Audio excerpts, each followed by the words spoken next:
unang-una kasi, ayun, finally, ayun, nagkamotor na ako. Yeah.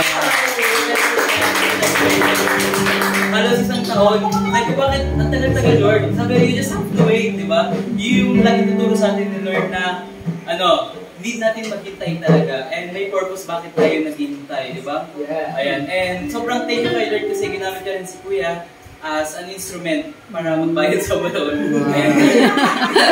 At least may Kuya. Ang consequence, babayaran ko pa rin yung Kuya ko. At least walang tubo. No interest. Walang interest. Sobrang thank you kay Lord. Ayan. So from the world of sales, ayan, pasok naman tayo sa world of accountancy. Ayan. Sobrang thank you kay Lord kasi although nagkaroon ng problem sa work ko, sobrang dami nag-resign na ng mga ka-team namin.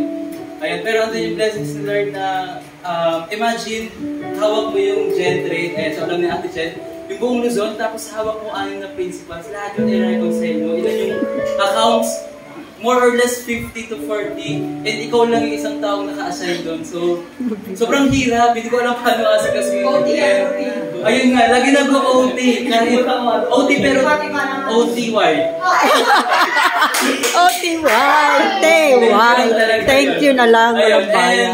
Thankful din ako kay Lord kasi na-candidate din ako for team leader ng team namin for diba?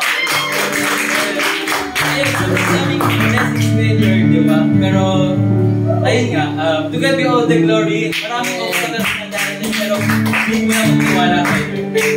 Amen.